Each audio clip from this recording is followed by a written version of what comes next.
Hi, my name is Natalie, and this is my toy analysis.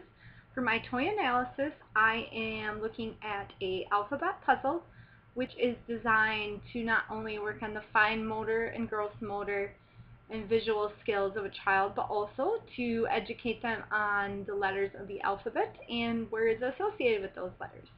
So, to begin, I would say this toy is geared more towards children that are at least 3, but probably not older than 5 or 6, because they are learning the alphabet, and that's generally when children are learning to recognize letters of the alphabet and words associated with those letters.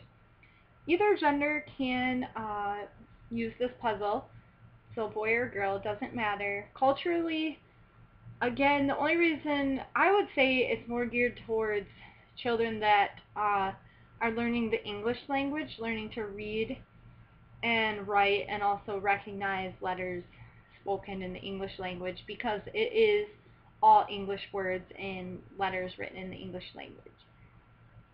Gross motor skills. To complete this puzzle or any puzzle, you need to have trunk control, so the ability to sit upright during completion of the puzzle and maintain your trunk and position, as well as using the larger upper body muscles of the arms to bend and reach for the puzzle pieces.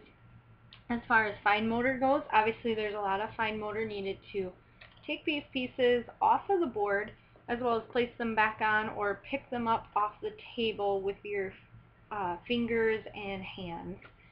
As far as cognition goes, there is a lot of cognition required as far as being able to problem solve, to critically think, and visually see each piece and then determine which certain piece will fit in that spot on the puzzle.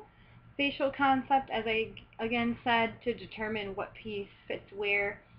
Problem solving to help determine the pieces, as well as cognition and speech and vocabulary is also needed in order to visually see the letter and the word and name that letter and word and then speak it to another, so to recognize speech and then to use vocabulary. Perceptual requirements, hand-eye coordination needed in order to see an image, the piece, and then pick it up, as well as visual spatial in order to cross the midline. So maybe I want to reach here and I'm crossing from my right side to my left side. Also bilateral integration, so maybe I'm going to use my left hand to take it away and my right hand to put the piece on. So being able to use both sides of the body evenly. And then visual analysis skills, so recognizing letters of the alphabet and then in the words and then presenting those and saying what they are.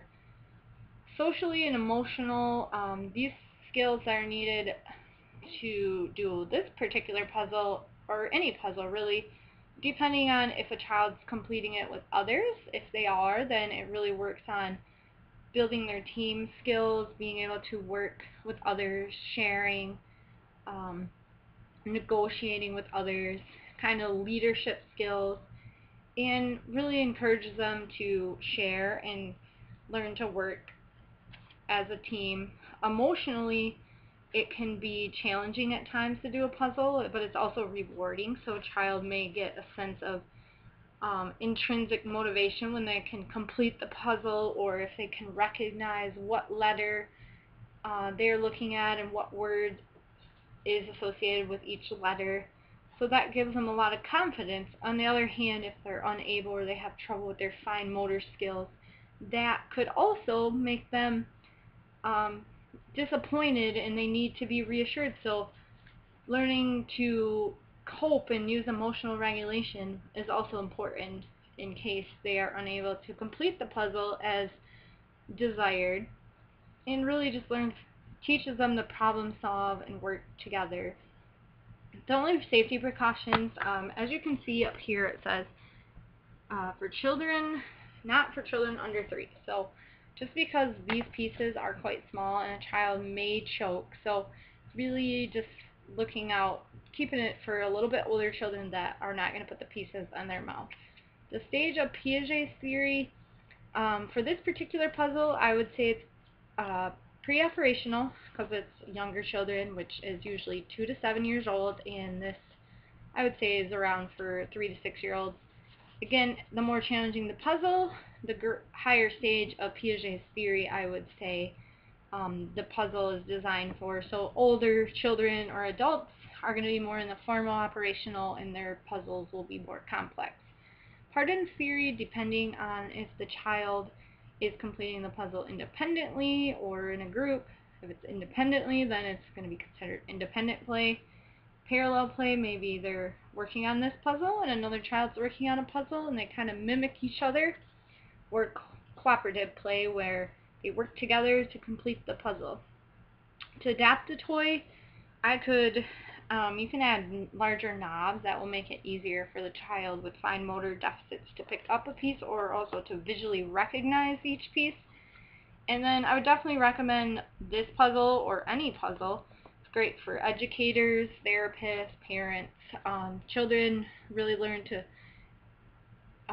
problem solve and learn their visual spatial skills, fine motor, gross motor, cognition, learn to share with others, and really can learn their alphabet for this particular puzzle, or there's a variety of other educational puzzles out there. And again, it's easy, cheap, and very accessible. Thank you.